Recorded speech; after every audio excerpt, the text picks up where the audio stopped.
Umaga po sa inyo lahat. Isang maulang umaga sa umaga pong ito.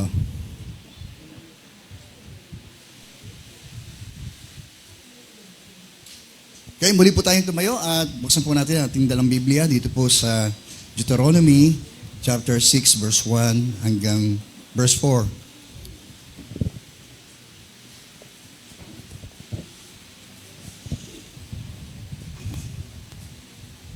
Okay, babasahin ko po at ilang po sundan. Ito po sinasabi ng salita ng Diyos.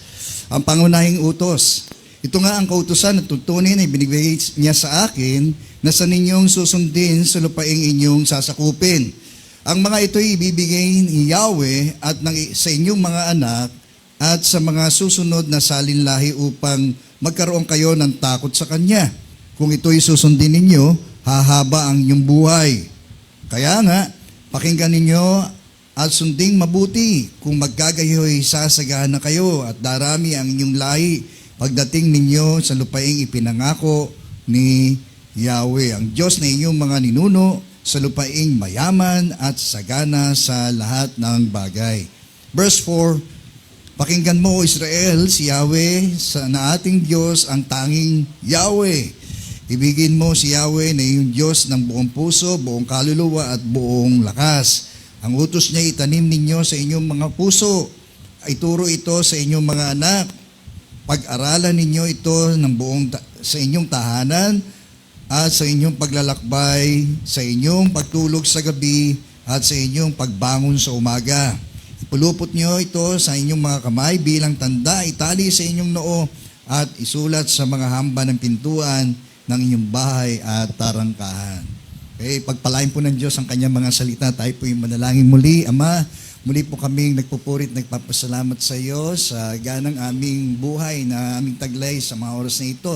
Salamat sa isang linggong nagdaan kung paano po nyo kami ay iningatan, ginabayan, ipinobide po ninyo ang lahat ng aming pong mga pangangailangan. Di po kayo nagkulang sa amin, Panginoon. Kaya naman, may dahilan po kami upang lalo po naming pag-ibay, Panginoon, ang aming pong paglilingkod po sa iyo, Panginoon. At sa mga oras na ito, saliksikin mo rin po kami, Panginoon, sa ilang mga bagay na nagawa rin po namin. Ito man ay aming mga naging pagkakasala po sa iyo, Panginoon, ay humihingi po kami ng tawad. Kung puso po kami nagpapakumbaba at aming kinikilala ang aming pong mga pagkukulang po sa iyo, Panginoon. Mga bagay, Diyos, na sana'y ginawa po namin, ngunit hindi po namin nagawa. Alang-alang sa iyong paghahari ay patawarin niyo po kami. Muli, hayan po ninyo na maging handa kami sa mga oras na ito, Panginoon, ang aming puso na pagtatamnan ng iyong binhi ng iyong mga salita, Panginoon. Hayaan po ninyo na ito'y matuloy na mangusap sa amin. Dalhin kami nito tungo sa mas malalim naming pagkakilala sa iyo, Panginoon. At kung sino ka, Panginoon, sa aming buhay. At makita na rin naman, Panginoon, namin ang aming kaabahan sa iyong banal na harapan, Panginoon. Salamat pong muli. Basbasan po ninyo ang mga salita sa pangalan po ni Jesus. Amen, amen. Sige po, tayo po yung makakaupo ng muli. Gandang umaga po. So, nais mo magandang mensahe po ng Diyos sa umaga pong ito, a walk to remember. Paglakad na dapat po nating alalahanin. So, ang senaryo ito ay si Moses at kasama ng mga huling mga henerasyon sapagkat yung mga naunang mga henerasyon dito ay alam ho natin na sila ay namatay doon po sa ilang, no? Dahil na nga rin po sa kanilang mga pagsuway sa Diyos at sa kanyang mga kautusan. No? Talarong sa 1 Korinto, kabanatang 10, sila daw po ay mga nagnasa ng masamang bagay. Kung kaya marami po ang mga nangamatay ng mga pagkakataon pong yun. Sila rin ay sumuway dahil sila po ay sumamba sa mga Diyos-Diyosan. Sila ay naging mapagreklamo. Tinuyapan nila at sinubok nila ang Diyos. Gayun din ang pinuno na sana'y dapat nilang iginalang. Ngunit pinagtangkaho pa nilang ito ay patayin at sisihin dahil parang nirarapat pa nitong leader nilang itong si Moses na sila'y dalhin doon sa ilang at doon ho sila mamatay at ilibing. Pero gayon pa man, dito sa senaryong ito sa Deuteronomy, makikita natin ang ilan sa mga serye ng mga pagpapaalala ni Moses sa mga Israelita, sa mga bagong na mga henerasyon na yun ng mga dating mga musmos na nakasaksi na ang Diyos ay seryoso sa kanyang pakikitungo sa kanyang bayang Israel. Kaya naman na dapat din nilang patuloy na seryosohin, lalo na ang kautosang ibinigay ho ng Diyos, ang tipang na kung saan ay remind ni Moses dito sa pagkakataong ito sa mga Israelita. Especially doon sa mga nasa gulang na, sapagkat sila ang magpapatuloy na ito na magpaalala, magturo dito sa mga darating pa pong mga henerasyon. Amen, So tayo rin, ay pagpapaalala ito sa atin ng Diyos upang hindi rin ho tayo maparool, Kaya natutuwa ho tayo sapagkat hindi lang ho yung magagandang mga pangyayari, hindi lang yung magagandang mga karanasan, ang mga natala ho sa Biblia, ng mga unang mga lingkod na ito ng Diyos, kundi maging yung mga kanilang mga masamang mga naging karanasan at mga naging mga bunga ng kanilang mga pagsuway ay natala rin ho sa Biblia. Sa gayon, sabi nga ron sa unang Korinto, ito yung natala upang sa atin ito pong ikatututo, para hindi ho natin sila pamarisan doon sa mga maling kanila pong mga nagawa. At sundan naman natin yung mabubuting mga ginawa ho nila para sa ating Panginoon. Amen. So, a walk to remember, Kaya naglalaman ito ng mga serye ng sermon ni Moses bilang pagpapaalala sa mga Israelita na sila ay mga patuloy, doon sa kanilang paglalakbay at kamtin itong lupang ipinangako na ho ng Diyos noon pa man na magsimulang makitungo ang Diyos sa mga kanyang bayan na sila'y dadalhin ito doon sa lupaing na kung saan hindi ho sila yung mga itinanim puro, hindi naman sila ang nagtanim. Yung mga strukturang mga naroroon na ang nagpagawa ho noon ay yung pong mga namayan poroon, na mga iba't ibang mga lahi. At sila yung lugar na yon ay kanila, ay kanila ho yung lugar na yan sapagkat ito ay binigay ho ng Diyos sa kanila. Okay? Kailangan lamang po nilang gawin ay angkinin, yung pasukin, angkinin at kubkubin ang lupain na yon sa tulong at gawa at kapangyarihan po ng Diyos. Kaya lang, alam mo natin nangyari, na sa halip na sila po ay sumunod, ay sila po ay sumuway, At naging sukli po nila ay sinubok pa ho nila ang Diyos dahil yung mga pangyayari pong yun na nangyari ay isinisina sa Diyos na kung saan mismo ang Diyos mismo ang nagdala sa kanila roon sa kapahamakan. Okay? Amen. So number 1, napakahalagang 4 elements ng very essential itong paalala po ni Moses sa mga Israelitang ito. Kaya unang-una, yung pagpapaalala niya ukol doon sa kahalagahan ng kautusan po ng Diyos. Okay? Although talagang yung 10 Commandments, di ba, na tadyang binigay ho ng Diyos sa kanyang bayan, especially kay Moses nung siya po ay nasa bundok. Sapagkat ito ay sinuturing ho na fundamental law, Ito pong moral law ng 10 Commandments. Ibig sabihin ng kautosang ito, ang Diyos po ang nag-set up nito. Amen. So kaya napakahalaga na ito po ay kanila pong sundin. At nilalaman nito yung mga the greatest commandment ng Diyos na siya ay atin hong pakaibigin ng buong puso, kaluluwa, pag-iisip, at gayon din po sa buong kaluluwa at kalakasan. Amen. Hindi ho nagbabago yun. And that's the greatest commandment pa rin ng Diyos sa atin sa kahit throughout times, throughout generation, noon pa man na ito naman ang pinakatakilang utos ng Diyos na gawin po ng tao. At dito, pinapakita ni Moses yung purpose of the law, of God's law. Sige, basahin po muna natin. Sabi riyan, diyan po kayo. Tingnan mo natin mabuti at sabi ito ang sinasabi sa Deuteronomy chapter 1 verse 3 1 to 3, sabi, ito nga ang kautusan at tuntuning ibinigay niya sa akin, ang sabi ni Moses, na siya ninyong susundin sa lupaing inyong sasakupin. So, tingnan niyo po yung assurance na binibigay ho ng Diyos sa kanila. Kanila yon, ang kailangan lang gagawin nila ay sundin at sakupin. No? Sundin ng Diyos, yung kanyang pamamaraan, yung kanyang kalooban, at palayasin. No? Maaari ay paslangin yung mga tao pong mga naroon na maaring mga has na lumaban po sa kanila. Pero gayon pa man, pinapaalala ho ng Diyos na siya ay kanyang kasakasama, no, sa panahon man ng kanilahong pananakop.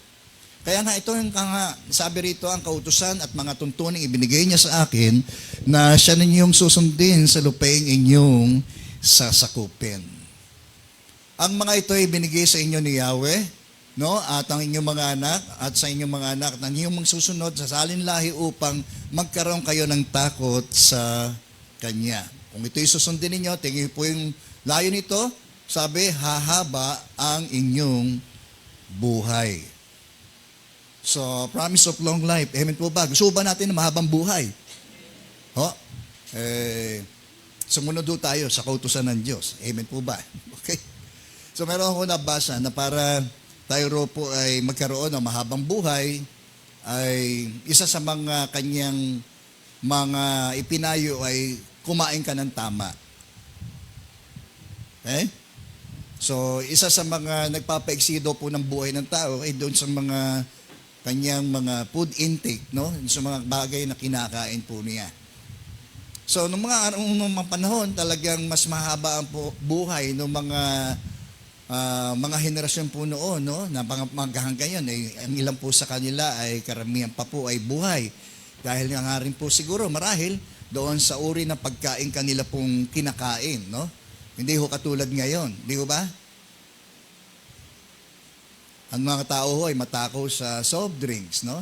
Sa mga processed food. No? Kung ano-ano pang mga bagay na mga halong mga chemical na kung saan ay pumapasok po sa loob ng ating katawan na siyang nadudulot, no, ng sakit, no, upang ang buhay ng tao ay umikli. Amen. Ngayon, sabi nung aking napanood na pabata ng pabata yung mga taong na kakaroon ng sakit sa puso. Dahil isa sa mga harahil na contributing factor po niyan ay doon sa mga kinakain po natin. Amen. Diyan po kayo? Gusto natin mahabang buhay? Sabihin mo sa katabi mo, kumain ka ng tama. Ayan. Pag hindi ka kumain ng tama, tatamaan ka ng karamdaman. Yan. Karamdaman ang tatama po sa atin. Okay? Pangalawa, doon sa kanyang ipinayo ay para tayo magkaroon ng mahabang buhay, mag-isip ka ng tama. No? Isa sa mga halagang bagay na nilalagay natin, ini-instill natin sa ating mga isip, no? Na siyang nagpapaikli rin ng ating pong mga buhay. Kaya marahil sinasabi ni Jesus na huwag tayong mabalisa tungkol sa mga anumang bagay, tungkol sa ating mga kakainin, daramtin, at inumin, di ba? Yung sinasabi niya roon sa Matthew chapter 6, sapagkat yung mga tao daw pong yan, ang kinahumalingan ng mga taong walang pananampalataya sa Diyos. Kaya ang pagkabalisa ay nakakapagpaiksi, no, ng ating buhay ho yan, no? Sigurado ay yung ating mga karanasan sa buhay natin sa daigdig na ito, bagamat ang katotohanan at realidad na talaga magdudulot sa atin ng maraming mga pagkabalisa. Pero gayon pa man, no, kaya nga kayong mahalaga na mag-isip po tayo ng tama nang sa gayon ay magkakaroon tayo ng advantage na magkaroon ho tayo ng mahabang buhay. Amen. No, sabihin mo sa katabi mo, mag-isip ka ng tama at nang humaba ang iyong buhay. Ano ho? Kaya yung isip ng isip, yung mga depressed, di po ba? Tingin nyo, bata-bata pa mukha ng matanda. Okay? Amen. At yung pangatlo, na kanya ipinahayo, na para siya, ang tao ay magkaroon daw po ng higit mahabang buhay, ay mamuhay siya ng tama. At katotohanan naman po yun, no? Kaya nga, dito sa atin bilang mga Kristiyano, ay uri ng ating paglakad sa buhay pananampalataya, ang siyang nag-determine din, no? Na upang tayo po ay magkaroon ng mahabang buhay. Sundin adlaw po natin itong tatlong mahalagang bagay pong ito. Kumain tayo ng tama, mag-isip tayo ng tama, at mamuhay ho tayo ng tama. Tiyak, nakalalamang na ho tayo sa iba. Amen po ba ron? Amen. At yan naman ho, ipinangako ng Diyos sa atin. No? Kung mamumuhay tayo ayon sa kanyang ganang kautusan, susundin natin ito ng buong puso, kaluluwa, pag-iisip, no? At kalakasan, tiyak. No? Ang pangakong ito po sa atin ay mangyayari. Hindi lang po ito sa mga kanyang bayan noon na kanyang pinangakuan ng lupang pangako, kundi mahabang buhay. No? They will multiply. No? Isa pa yun. No? Isa sa mga lupain, sagana sa lahat ng bagay. Pagdating nyo sa lupain nyo, pinangako ng Yahweh, ang Diyos ng inyong ninuno, sa lupaing mayaman at sagana sa lahat ng bagay. Okay, amen. So, hindi ho nagbabago ho yan. No? Kaya tayo naman, hindi lang tayo pinangakuan ng masaganang buhay dito sa lupa. Mari-mari natin maranasan yon sapagkat ang Diyos ay holistic, no? Talagang pinasasaganay niya ang kanyang mga anak. Okay? Amen. So, tuloy natin. Sabi riyan. Okay. Next. Sige po. Ayan. Oh, the purpose of God's law. Di ba? Ang pangunahing po ng kautusan ng Diyos na ito ay para tayo ay humaba ang ating buhay. Amen. Gusto mo humaba ang buhay natin? O yun, sundin ho natin yun.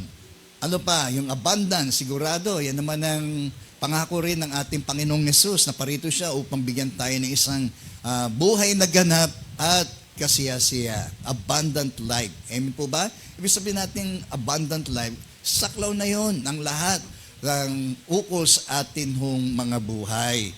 Amen. Amen. Yan naman ay sa physical, emosyonal.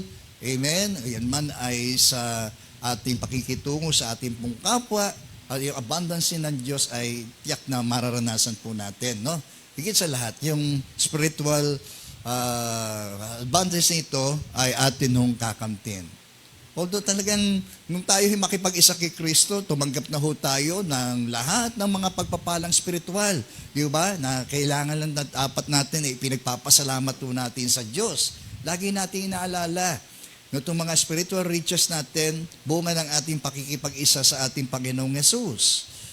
Okay? Amen. No? So, and then, ano pa? Sabi, yung third ay yung they will multiply. Sila po ay dadami ang kanilang salinlahi.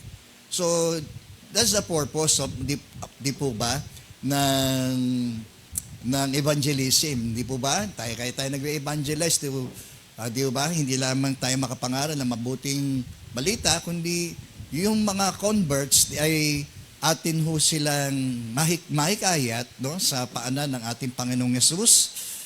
And then, ang ating atas sa atin bilang kanyang tinawag sa iglesia ay sila ay ating disipuluhin. Di po ba? Yun ang ating Great Commission Di po ba? At yung pangako na we will multiply. Amen.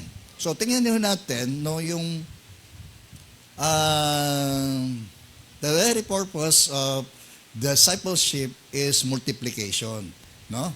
Kaya nga tayo para tayo mag-multiply. At yun din yung principle ng Diyos noong pamanuna, no, na punuin nyo ng yung mga supling ang buong daigdig. So, yung principle of discipleship, naroroon no? Go ye and multiply. Amen po ba? Mag-reproduce tayo. Di po ba?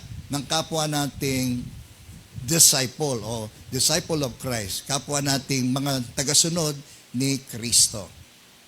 Okay? Ang atas na yun ay para ho sa ating mga mananampalataya, no? Dito sa makabagong panahon ng pakikitungo ng Diyos sa kanya pong iglesia. So, nung siya ay nakitungo roon sa kanyang bayan, hindi ang mga prinsipyo, precepts, no, na hindi ho nagbabago po yun. No? Na kanyang pinagkatipan din sa ating makabagong panahon dito sa panahon ng iglesia. Okay po? Kaya sa ganang spiritual, no, ay tayo po ay inaatasan din ng Diyos na humayo tayo, punuin natin ng mga supling, amen, ng mga anak ng Diyos ang sanlibutan ito. Although alam mo natin, hindi lahat ay magsisitanggap, no, sa hatid nating mabuting balita ng kaligtasan, no, sapagkat mas marami pa rin ho ang mapapahamak kaysa doon sa mga maliligtas. Pero ganyan pa man, itong pag-aatas ng Diyos sa atin, at ang pangako pong ito sa atin, no, ay tiyak na mangyayari po yun. Okay? So, tingnan natin yung early church, di po ba, kung paano rin sila nag-multiply noon. Sabi roon, bawat araw ay idinaragdag po ng Diyos ang mga sumasampalataya. Tingnan niyo po yun. Dahil doon sa yung nakakita at nasaksihan ng mga taong nasa labas, yung atmosphere doon sa loob ng iglesia. Di ba? Ano yung nangyayari? Sabi roon, ang mga converts na ito, mga newly converts na ito ay nanatili doon sa mga itinuturo ng mga apostol. Di ba? They teach sound doctrine, no? Bagamat wala ho silang kumpletong Biblia noon, pero sila po ay tunay na nakapaghahayag, no? Nagpagturo ng ayon sa salita po ng Diyos. Amen. Tayo, kumpleto na yung Biblia natin eh. Di ba? Ituturo na lang ho natin. At alam mo natin, ay isa sa paano yung layon po ng Bible ay ituro natin ang daan ng ikaliligtas po ng tao. Di ba? Mula pa sa pagkabata, alam mo na ang banal na kasulatan ay nagtuturo ng daan ng kaligtasan. So the Bible serve as a compass, no? Na para mag-direct sa tao patungo sa kaligtasan. Amen po ba? Parang ngayon, parang ways, no? Na siyang magbibigay sa atin ng maliwanag na direksyon patungo sa buhay na walang hanggan. Amen. So ano pang ginawa ng mga early Christians, no? Kung bakit sila nag-multiply, sabi, araw-araw nakikipag-kaisa sila sa kanilang pakikipag-fellowship. Di po ba? Nakakatulong ho yun upang sila po ay lumago, hindi lamang sa kanilang relasyon sa Diyos, kundi yung relasyon nila bilang magkakapatid kay Kristo. Kaya napakahalaga po nun. Yung fellowship, amen. Yung teachings, yung fellowship, ano pa? They pray together, di po ba? Yun, nagsama-sama sila sa pananalangin and the breaking of the bread. So, yun ang mga bagay na kung saan ay nagdulot, no, ng pagkamangha sa mga tao na nakakita, di ba? At yung iba pa nga, no, nagkaroon ng extreme generosity sapagkat itinuring ng bawat isa yung kanilang mga ari-ari na hindi sa kanila. Kaya ilami, binigay nila sa mga apostol upang makatulong sa ministry, no, at gawain po ng Panginoon. Okay? At lahat ay nagkakaisa, no, at yun ang siyang nag-aakay pa muli upang sila ay madagdagan, no, nag-multiply sila sa bilang. Sabi nga, yung mga nadagdag pa, bukod doon po sa 3,000, eh may mga nadagdag pang mga libong mga, naging mga bagong mananampalataya. And that's also always the purpose, no, of the church. Amen po ba? Na yung kautusan ng Diyos para sa atin, na humayo tayo, utuso yan, the great commission natin. The great commandment ng Diyos, the great commission natin, no, ay ipangaral natin ang mabuting balita. So, yung mga Israelites, di po ba, sila yung mga testimonya ng Diyos doon sa gitna ng yun, ng mga taong, mga nakapaligid po sa kanila. At kayo rin, no? Tayo rin ay nagsisilbing mga witnesses of Christ, di po ba, sa ating tahanan, sa ating paaralan, sa ating hong komunidad, sa ating hong kung saan man ho tayo naroon. Amen po ba? Amen. Kaya magkaroon tayo ng isang mabuting patotoo. Okay? Kaya ikaw, no, mag-reproduce ka ng isang taong masusunod sa ating hong Panginoong Jesucristo. Glory be to God. So that's the purpose of the God's law. No, makita natin habang buhay, abundancy, and multiplication. Amen. Yan, kaya darami at darami po tayo. Natitiyak po tayo. Kaya nga tayo binigyan ng Diyos at binayaan ng Diyos ng isang mas malaking lugar na kung saan ay pwede itong maka-accommodate ng mga kahit mga 200. No? Yung pong lugar natin na ngayon ay ating pong pinagagawa iglesia sa biyaya po ng Diyos ay maglalaman po yun. Maaring sa 200 mga katao. Okay? Amen. For God's glory, talagang yan naman ang atin tong patuloy na tutuparin at gagawin. Okay? Next, reminder, ay pinaalala isang pa ni Moses sa mga Israelitang ito na the Lord is one. Amen. Siya lamang ang tanging nag-iisa, ang buhay na Diyos. Purihin po ang Panginoon. Palakpakan nga muna natin ang Panginoon. So, tingnan natin yung background nila nung sila po ay naroon pa sa pagkaalipin nila doon sa Ehipto. Doon, alam ho natin na sila po ay binusabos po roon sa loob ng mga pakaraming taon, no? Na sila'y naging busabos po roon. Kaya nga, syempre, meron pong kung ano yung sinasamba ng mga Egyptians, no? Hindi malayo na talagang sumamba rin sila sa mga Diyos ng mga kinikilala ng mga Egyptyo. To ba yun? Kaya yung religious background nito ay yung pong pantheism. Ibig sabihin, naniniwala sila sa other gods, liban doon sa the eternal God na walang iba kundi si Yahweh. Amen. So, nung sila naman ay pabagtas ngayon, no, sa pangako doon sa lupang ipinangako po ng Diyos, alam ng Diyos, no, at maging sila Moses, na itong mga taong ito ay mga pagans, no? Ibig sabihin ng pagans, idolater. No, ito sa mga reformang gagawin, no, na kanyang mga inuutos dito sa mga, especially sa mga magulang ng mga Israelita, no, na magsisimula sa kanila, no, sa kanilang mga lahi, itong mga remnant na ito, itong mga natira, itong commission na ito ay napakahirap. Kasi no, bukod doon sa palalayasin nila itong mga taong ito, ay yung struggle nila, yung pakikipaglaban nila laban sa pananampalataya. So tayong Pilipinas, no? Tayo may tuturing mixture of ng mga bagay, no, dito sa mundong ito with regards ito sa ating bansa with regards sa pananampalataya po ng mga Pilipino. Okay, ang Pilipinas is a mixture of Christianism, di po ba? Sapagkat mas ngayon kinakilala ho natin si Kristo. Ibang bang mga reliyon na kumikilala rin kay Kristo. May mga kumikilala na si Kristo ay tao lang at di yung Diyos. Si Kristo ay isang mababang Diyos lamang.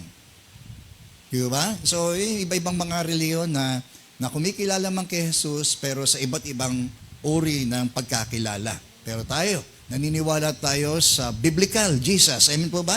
Yun yung sinasabi, pinikilala, nireveal ng Biblia sa atin patungkol sa ating Panginoong Yesus, yun no ang ating pinanghahawakan at pinananaligan. Purihin po ang Panginoon. So, kaya nga, binahalaga ni Moses sa kanila, na noon pa man, no, ang Diyos na ito na si Yahweh ay siyang nag-iisa at wala siyang katulad. Amen. No, na dapat din nilang ituturo, in-instill sa puso, kaisipan ng kanila pong mga anak. Okay, first and foremost, di po ba, ang first mission field natin ay yung ating sambahayan. Ikaw ba'y nakakilala kay Kristo? Kaya nga, ito'y larawan, no, yung sinasabi ni Kristo na you will be my witnesses throughout Judea, Jerusalem, Samaria, and throughout, di po ba? Kaya ang first mission field nito mga apostol ay yung sambahayan ng Israel. So gayon din, sa ganang ating pamilya, tayo mga Kristiyano sa makabagong panahon ito, ang ating first mission field ay yung ating mga pamilya. Tayo ang higit na dapat na unahin, no, natin silang pangaralan, no, sharean, no, ng mabuting balita ng pagliligtas ni Kristo. Di ba? Siyempre, katulad natin, yung religious background, minsan tayo, mga Kristiyano, siyempre, yun din ang mga religious background ng ating mga pamilya, di po ba? Ganyan naman kadalasan sa pamilya. Kung saan ka nakaanib na reliyon, doon ang buong sambahayan mo. Amen po ba? Parang ngayon kayo nakakilala kay Kristo na iba ang yung uri ng pagsamba pagkilala sa Diyos, no, kailangan mo itong ibahagi sa kanila. Ang katotohanan patungkol sa ating Diyos na buhay. Ang sabi, at tayo nasa tunay na Diyos sa kanyang bugtong na anak na si Jesucristo. Okay? Iba yung traditional Jesus doon sa biblical Jesus. Napakalaki ho ng pagkakaiba. Maaari nga yung traditional ay nakabatay lamang sa kasaysayan, sa kwento, pero ang biblical Jesus ay hindi lamang nakabatay sa kasaysayan, tunay na ito ng mga nagsipangyari, kundi ito ay merong lakip na karanasan. Iba ho yung karanasan. Iba yung, alam mo, kilala mo si Kristo sa kasaysayan, pero napakalaki ng pagkakaiba yung maranasan mo mismo si Kristo. Amen! Kaya nga, ito'y pakinggan mo, Israel. So, kung makakatawan ito, sa paggawin natin yung Israel, palitan natin ang ating mga pangalan. Pakinggan mo ito. Okay? Si Yahweh, na ating Diyos, ang tanging si Yahweh. Ayaw niya na may kaagaw. Ayaw niya na merong kakumpetensya. Amin po ba? Mamahalin din lamang natin ng Diyos. Siya lamang, no, ang atin hong mahalin. Okay? Amen. Okay. So, kaya nga wala tayong idol worshiper, di po ba? Wala nating magsisamba sa ibang mga Diyos. No? So, maraming larawan, no? Dito pong Diyos na ito, na kung saan ito ay sinasamba ng maraming mga tao. Sabi nga tayo, may mga ina-idol tayo, di po ba? Pero hindi mahahulugan na para sambahin yung tao na yun. Kung meron tayong higit na dapat nating i-idolize, walang iba kundi si Jesus. Amen po ba? Sundan natin, no? Siya po ang ating itaas, hindi po ang tao. Okay, salamat. Kung tayo, meron yung mga tao na na-idolize natin, sinisikap natin sila ay gayahin, through their good example, mabuti naman ho yun, kung mabuti yung example nila, di po ba? Pero para po sila pa ay atin i-idolize, ay doon ho tayo nagkakamali. Ano po? No? Walang ibang Diyos. Amen po ba? Walang sino man dito ang dapat maitaas, kundi si Kristo lamang. Amen! Okay. Okay, pangatlong reminder ni Moses na they should love the Lord their God, no? Na dapat na nilang mahalin ang kanilang Diyos na ito. Mahal ba natin si Lord? Yeah. So, one of the tests of true love ay yung test of obedience, no? Kaya sabi ni Jesus, no, sa John chapter 14, verse 15, if you love me, you will obey my commandments, no? Kung inibig niyo ako, tutuparin ninyo ang aking mga utos. So, saan meron tayong higit na bibigyang halaga? Kahit ito ay sumasalungat sa ating mga kalooban, ating kaisipan, ating mga pananaw, di ba? Kahit sa ating mga lakarin sa buhay, no? Sundin natin sapagkat yun to ang pinakamabuti. Okay po?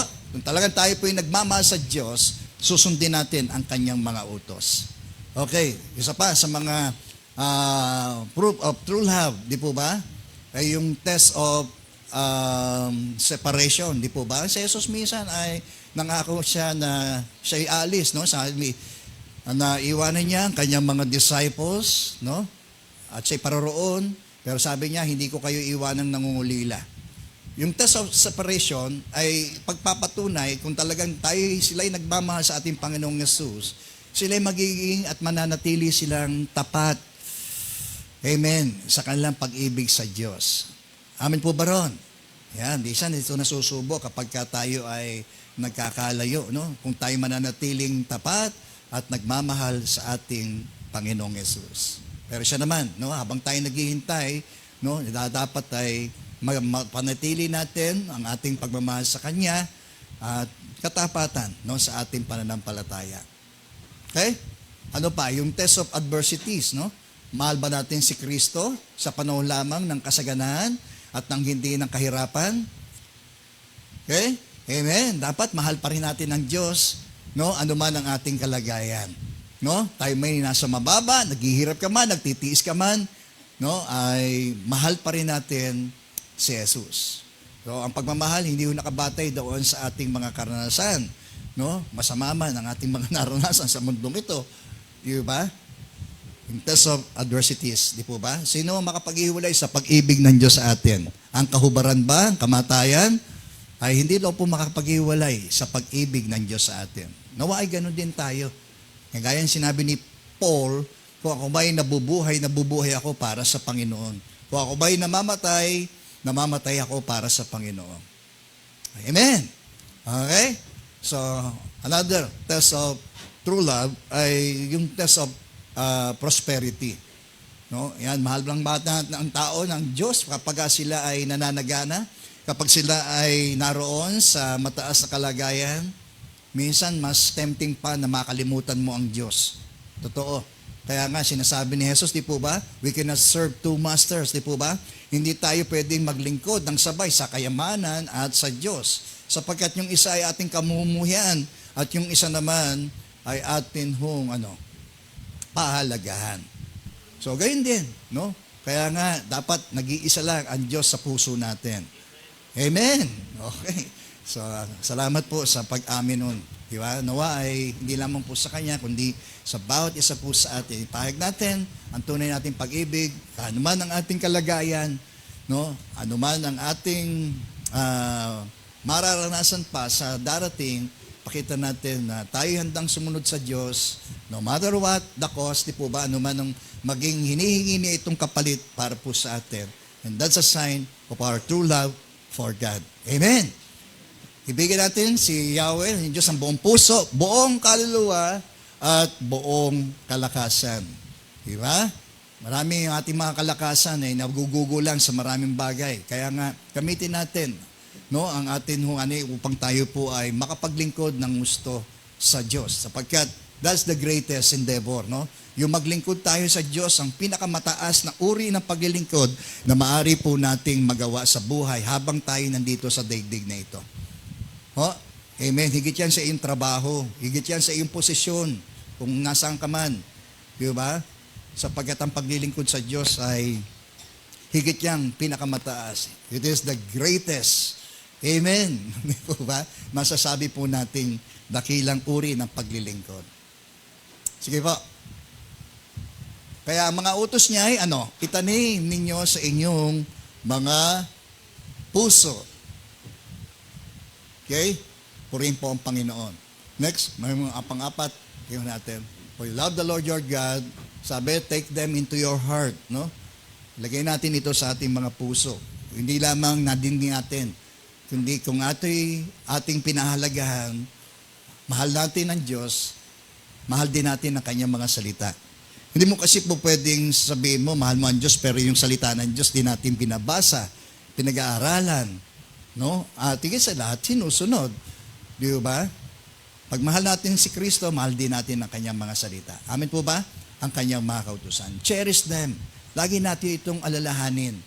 And let them guide your life, no? Hayaan mo na ang Biblia ang siyang mag-akay sa atin tungo sa isang banal at maka-Diyos na pamumuhay. Sapagkat advantage po noon, gaya ng nabasa natin kanina, no, ito ay magdudulot sa atin ng higit na mas mahabang buhay. Amen! No? Kaya nga tayo, ibang mga nagsisisi. Sana noon ko pa nakakilala si Kristo, hindi ko na sana pinagdaanan yung mga masalimuot na buhay. No? Alam nyo, ang Diyos ay may kaukulang panahon para po sa atin. Kaya nga in His time, He makes all things beautiful in His time. Di po ba? Kaya kung ganun man, ang tayo, matanda na tayo nung tayo po'y makakilala kay Kristo. Di po ba? Kahit nga si Moses, di po ba, na siya po'y ginamit ng Diyos, siya po'y 80 anyos na no? So, regardless of our age, no? Kung paano tayo naging Kristiyano, ay yun ang itinakdang araw at sandali ng Diyos upang makilala natin siya personal. Amen po ba?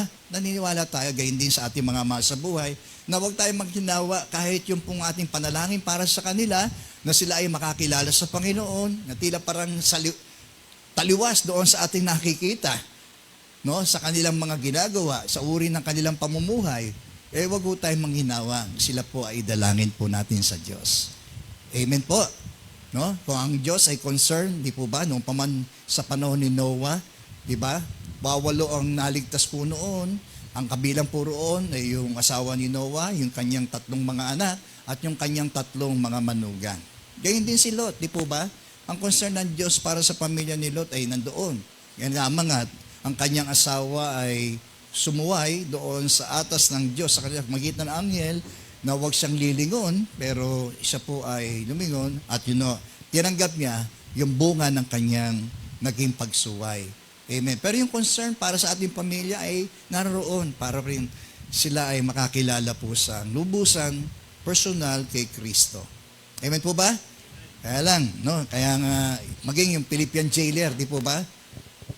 Minsan nagtanong, what must I do? Sabi niyang gano'n, no? Nung nagkaroon ng pagyayanig, at yung mga bilanggo na kanyang sinusupervise doon, kapag ka nawala ka niyan, takatakas po yun, sagot mo yun.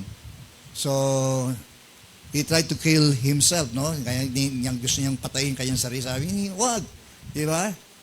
Wag mong gawin yan, di po ba?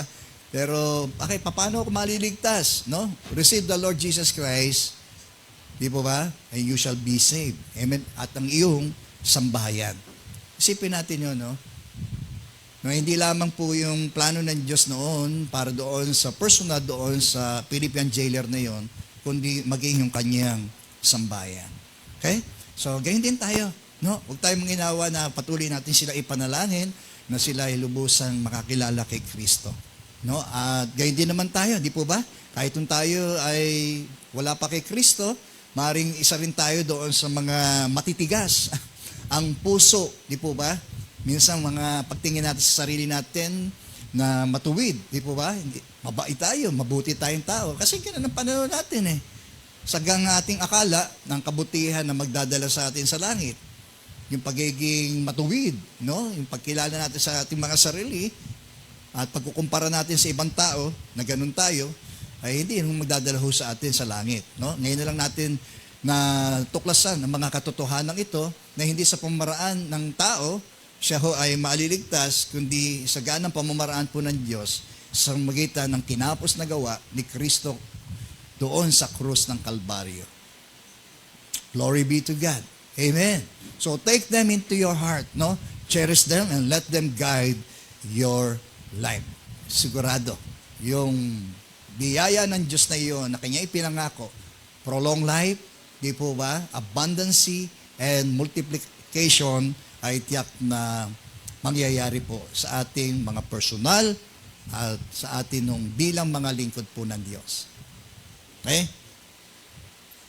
Sige, sumunod. Sabi riyan, number 4, yung mga excellent reminders ni Moses sa kanila, and teach them diligently to your sons, no? Especially sons, no? Sabi rito sa Deuteronomy chapter 6 verse 7 to 9. Diyan po kayo? Yan, sabi rito, mga magulang, no? Especially, ito ay para sa atin. Ituro nyo ito sa inyong mga anak. Ang pagpapasa ng pananampalataya dapat saga ng ating mga magulang. No? Hindi lang tayo nag-i-instill, kaya rin siyang nag-i-impart sa kanila ng salita ng Diyos, no? We are priests, no? Tayo po'y tinuturing na mga saserdote ng atin mga tahanan na siyang dapat nangangalaga sa spiritual na aspeto na ito ng ating pong sambahayan. Especially sa ating mga magulang, sa ating mga anak, sabi, ay pag-aralan nyo ito sa inyong tahanan. Sino rito may Bible study sa loob ng tahanan? Yun, salamat sa Diyos. Okay. Hindi, pero tayo mismo dapat na nangunguna roon, tayo mga magulang. Ano po? Minsan dapat ay habang sila ay nasa ating pa pong mga poder, napakahalaga na bata pa lang sila, no, minumulat na ho natin sila sa tuntunin at aral ho ng Panginoon. Amen. So, tayo, mga magulang, no? Tayo ang dapat na nagtuturo sa higit sa lahat sa ating mga anak. Hindi ho yung ating Sunday school teacher, dinadala natin sa church. Di po ba? Okay, tama rin po yun. Kaya lang, dapat, kung meron mang pangunahing dapat nagtuturo sa ating mga anak, tayo pong mga magulang. Amen po ba ron? Mga tatay, mga nanay. O sabi, pag-aralan nyo ito sa inyong mga tahanan, sa inyong paglalakbay. Di ba? Minsan, kahit dito, ay pwede na, sa panahon na tayo po ay sama-samang naglalakbay, patungo sa ibang lugar, no? We can share God's goodness, di po ba? Sa pamagitan ng mga bagay na nilikha ng Diyos, di po ba? Minsan, pwede tayo magturo, tingnan mo, ang gandaan ng mga bagay na nilikha ng Diyos. Amen. So again, nakakapag-impart tayo sa kanila, no? Sa ating dakilang manlilikha. Okay? Sa ano pa? Sa inyong mga pagtulog sa gabi, karoon tayo ng ganong uri ng debosyon sa Diyos, hindi lamang sa umaga, kundi maging sa gabi. Mga magulang, ito po'y para po sa atin, sa inyong pagtulog sa gabi at sa inyong pagbangon sa umaga. Para kanino ka bumabangon? Sabi mo nga sa katabi mo, para kanino ka bumabangon? Yan. Ngayon, ay dapat tayong mga Kristiyano, bumabangon tayo para sa Panginoon. Amen. Yan, yun ang ating maging pangunahin, hindi para sa ating mga anak, hindi para sa ating mga trabaho. Okay? The reason that we live is to worship the Lord. Okay? Next, okay, ano pa? Sabi, ipulupot nyo ito sa inyong mga kamay. Bilang tanda, itali sa inyong mga noo, sa ating kaisipan, sa ating paggawa, di po ba? Ang ating mga kamay. Isulat sa mga hamba ng pintuan ng inyong bahay. Baka ang nakalagay doon sa mga ating mga pintuan, hamba ng pintuan natin, yung mga palaspas. Yan.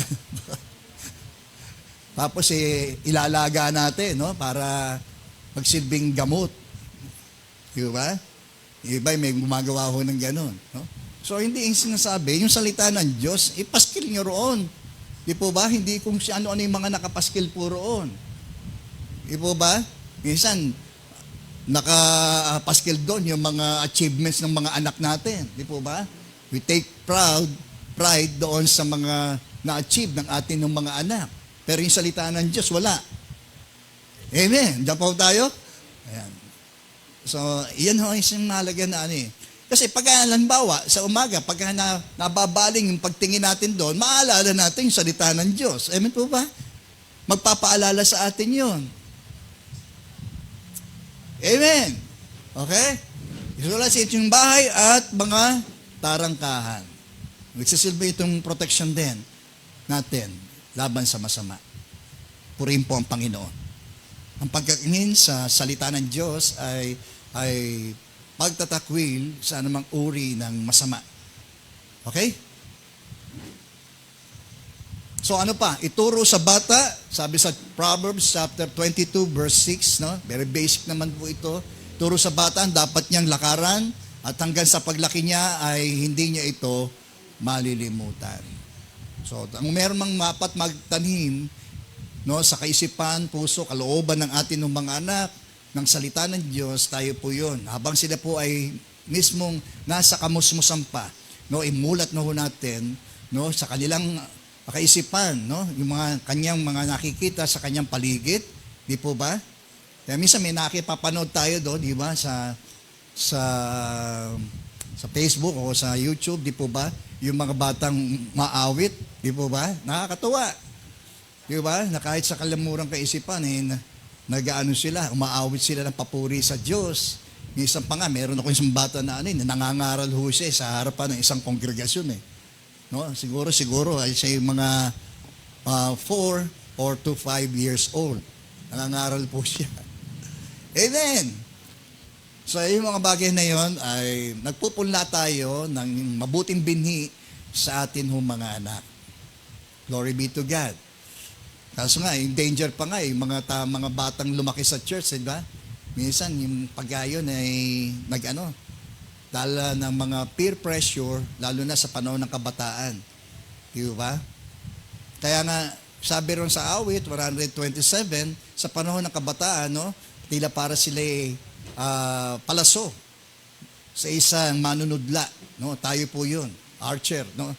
Na kung saan ay kapag kailangan natin balansehin ang ating pagmamagulang sa kanila. Okay? Para pag binitawan natin, tsak natatama doon sa tamang target. Okay? Amen po ba? So, gayon din, no? Kasi darating sandali, bibitawan natin yan. Magtatayo yan, ibang pamilya. Papasila sa kanilang mga sarili. Pero kung tayo ay may malaking factor na na-impart sa kanila sa salita ng Diyos, tiyak na dala-dala pa rin nila yan. Ano yung salita ng Diyos? Mawawala ang langit at ang lupa, pero yung mga salita ng Diyos, hindi ko magkakabulaho yan. Amen po ba? At naniniwala tayo, mga anak na pinalaki ho natin sa salita ng Diyos, tiyak na lalaki rin ho sila ng mainam. Mas advantage po na sila po ay, mas malamang na sila po ay lumaki sa mainam na buhay. Okay po? Okay, panglima, huli na po ito. Okay, fear only the Lord your God. No? Magkaroon kayo ng tao, tanging ang Diyos lamang ang dapat niyong katakutan. Alam niyo, ang taong may takot sa Diyos, takot gumawa ng masama at kasalanan. Totoo po ba yun? Sapagkat gano'n man ang ating ginagawa, alam natin na mayroong Diyos na nakakita ng lahat ng ating mga ginagawa. Sinasabi, iniisip, at gayon din ating pong ginagawa. Kaya ang tao may takot sa Diyos ay takutuyang gumawa ng masama.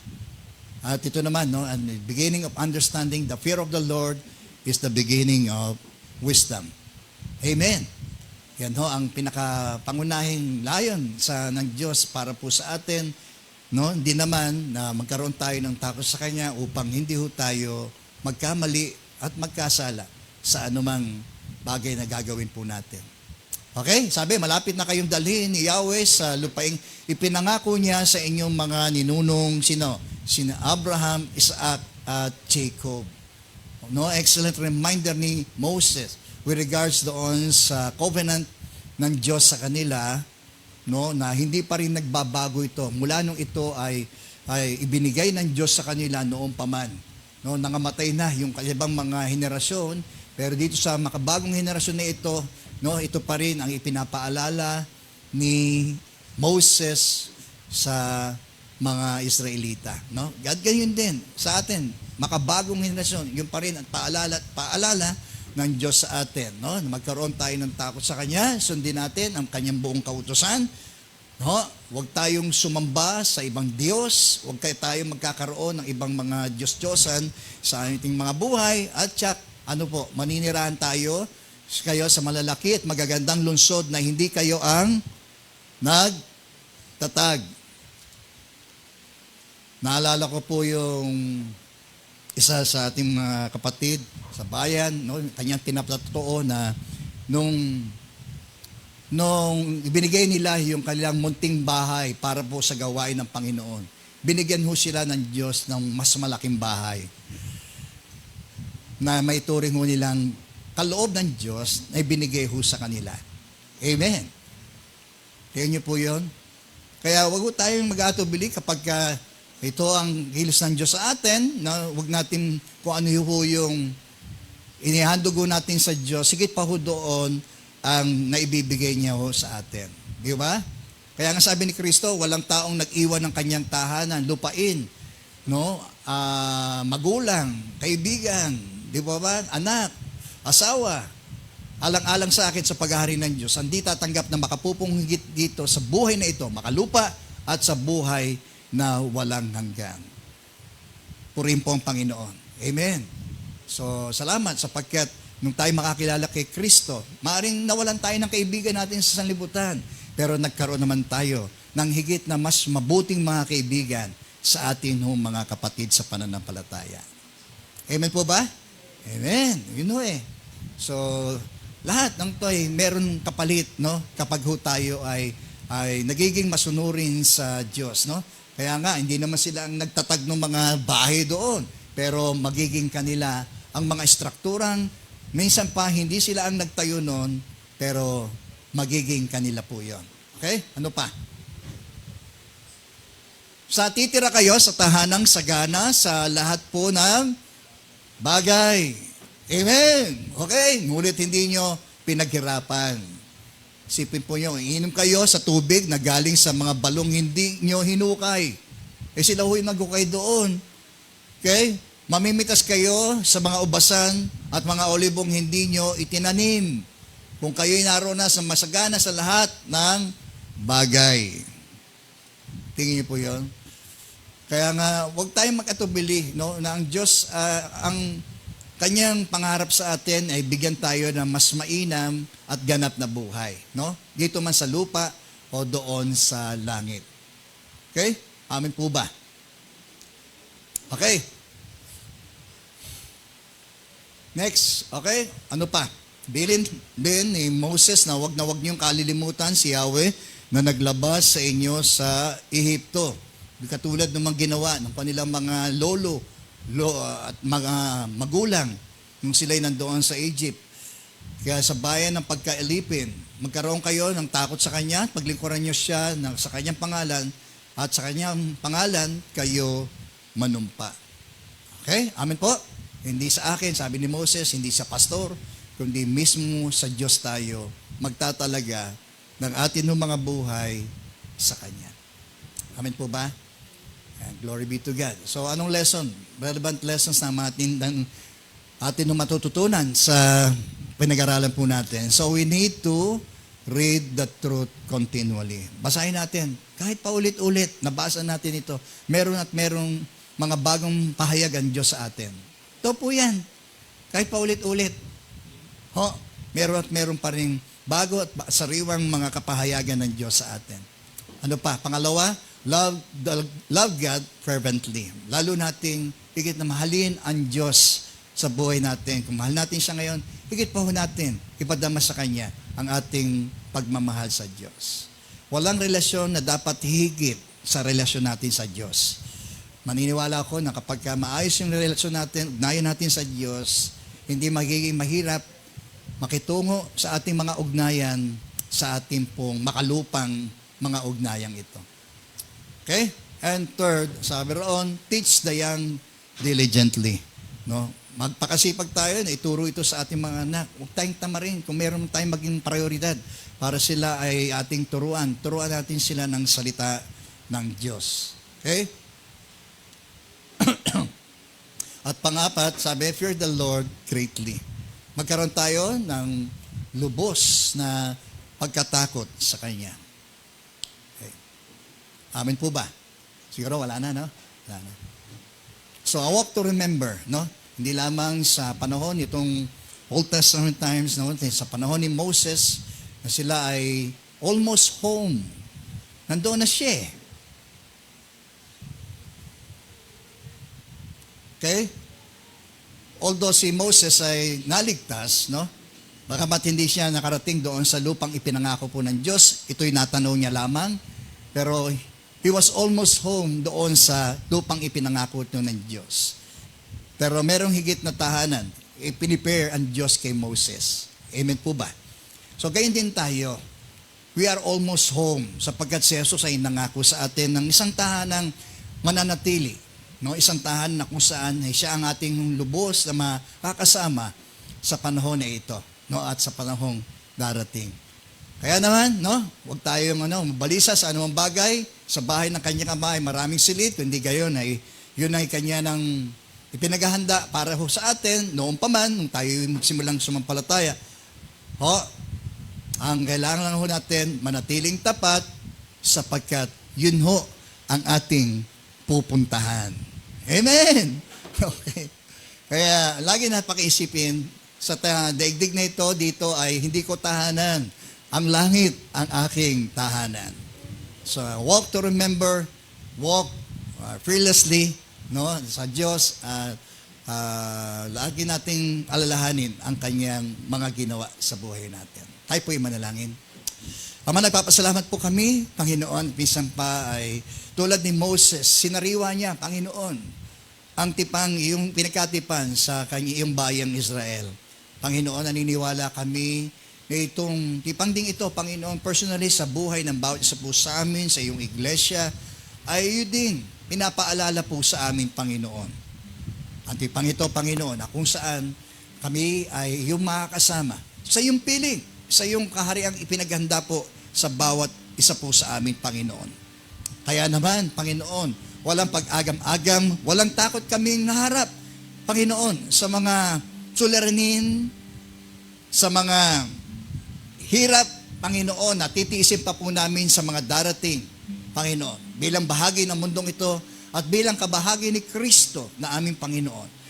Lahat ng ito ay magagawa namin sa tulong at kalakasang binibigay po sa amin ng aming Panginoong Yesus.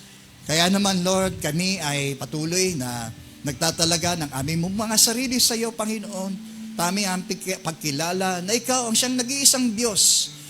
Wala naman dapat na maging katuwang o kalaban po ninyo, Panginoon.